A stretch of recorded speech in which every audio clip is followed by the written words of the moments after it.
Hello everybody, welcome to Arizona. I'm Mark Joseph. Today we're here just outside the city of Scottsdale and we're going to meet one of Arizona's best loved artists. His name is Zarco Guerrero. He's a muralist, a sculptor, but most importantly he's a mask maker. And he specializes in the making of Mexican traditional masks. Well, he also studied in Japan at Kyoto the art of no mask making. We'll talk to him about that, his life, his career, and what his goals are.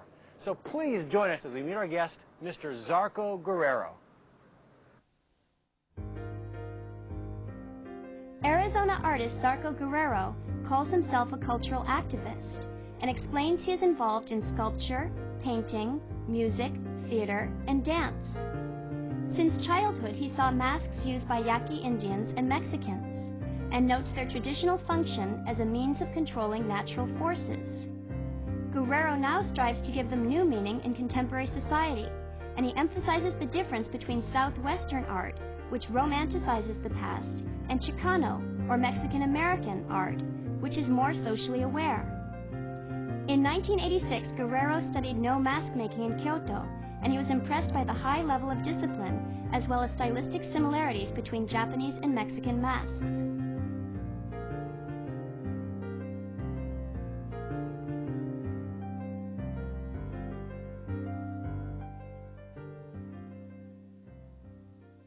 Zarco Guerrero, thank you for joining us today. Oh, you're welcome. Nice to be here. Tell us about this place, what you do here. Well, I do a number of things. Spent a lot of time doing sculpture. I've been doing masks for about the last 10 or 15 years, working with dancers and theater companies, performance artists, and trying to bring the masks back to life, recreate the tradition of mask making and the use of masks in contemporary urban society. So you're a mask maker. I think primarily I'm a sculptor, but masks are definitely an extension of the sculptural art form, and that's one thing I've been concentrating on. You're involved in so many different forms of art, sculpting, music, murals. Anything I've missed? Well, I like to think of myself as a cultural activist because sculpture, painting, music, theater, dance, they all come from within, from the spirit of creating, that creative energy, that creative force. And so whatever form it may take, I'll go with it no matter what. And as an artist, I've had to really diversify what I do in order to survive as an artist. In terms of the mask making, what are the roots and the connections between your work and life here in Arizona and tradition? Well, the first mask that I saw as a child was as a very young man nearby here in a town called Guadalupe, Arizona, where the masks are used by the Yaqui Indians, especially for their Easter ceremonies. And being of Yaqui heritage, my father took me there every year to see the dance and see the rituals. And when I grew up, I started having an interest in painting and sculpture, particularly portrait painting. And afterwards, as a young adult, I went to live in Mexico and rediscovered, I should say, the use of the mask in Mexico. And I became totally fascinated and inspired by the mask, this tradition of the mask, and the history of the mask. What was the role of the mask in ancient Mexican society? The mask was a means of having some control over the natural forces of the environment, for example, calling for rain, for fertility, for hunting, for curing, for teaching, and for maintaining a certain social order. So it had many uses in ancient Mexico, and I wanted to try to give it a new meaning in a contemporary society. That's why I incorporate the talents and the resources of dancers, actors, musicians, and performance artists when bringing my masks back to life. And did that role change as Mexican society progressed? Oh, definitely. One of the things that's so fascinating about Mexico is that the mask survived 500 years of oppression, repression from the church, economic hardship, and geographical isolation. And despite all those factors, the mask continued to survive, and in some places actually thrive in different parts of Mexico. So for that reason, I felt the mask to be extremely important to our history and to our culture, and something that deserved to be reintroduced into society and as an art form. Were masks feared by some people? Well, masks were used in warfare as well, and I'm sure there were certain masks that were meant to instill fear in the enemy.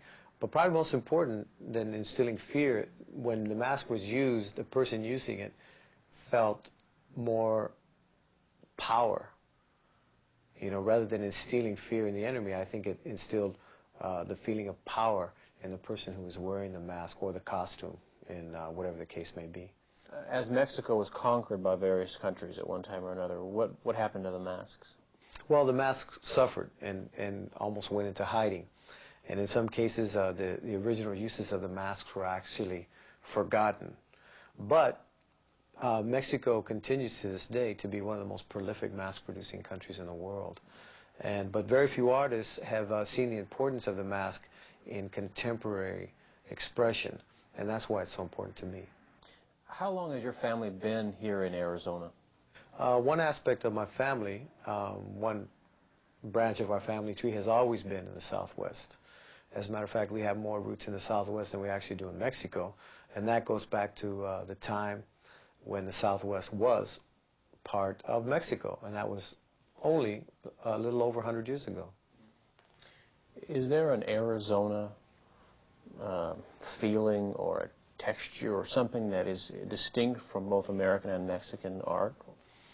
I think you have to really make a distinction between Southwestern art and what we would call Chicano art or Mexican-American art from the Southwest. It's a very definite difference.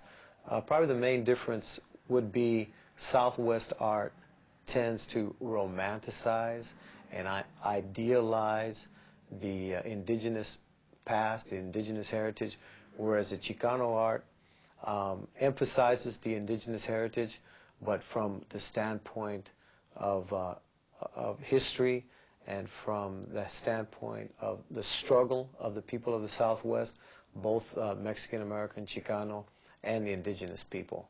So it's much more socially aware. It's also much more political. You've also studied in Japan the no mask making. Can you tell us about your experience there and what you learned? Well, I've always been a great fan of Japanese art and the no mask in particular. And it was always my dream to go to Japan and study Japanese carving, study the Japanese no art form. And I was fortunate enough in 1986 to receive a fellowship from the National Endowment for the Arts to study mask making in Japan. So consequently, I spent 1 year in Kyoto studying under Joshun Fukakusa in Kyoto. What was that like? It was the most incredible artistic experience of my life. It's one of the most wonderful experiences I ever had. I had to really, I've never worked as hard and so much was expected of me under that discipline. And that's the main reason I wanted to go to Japan was to work under that type of discipline and be able to adopt, so to speak, the standards of the Japanese artists, the Japanese masters. And so for that time in my life, I was working under very harsh conditions, and I think it brought out the best in me as an artist and as a carver. What do you mean by discipline? Well, I was expected to work every day that I was there in Japan, 8 hours a day carving, which was very demanding and very painful.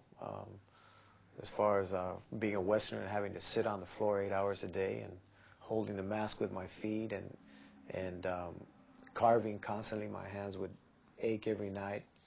And my whole world became the study of No and the study of Buddhism and the aesthetic of the Japanese. So I brought those things back with me and have since incorporated those standards and those styles in my own, in everything I do, especially in mask making.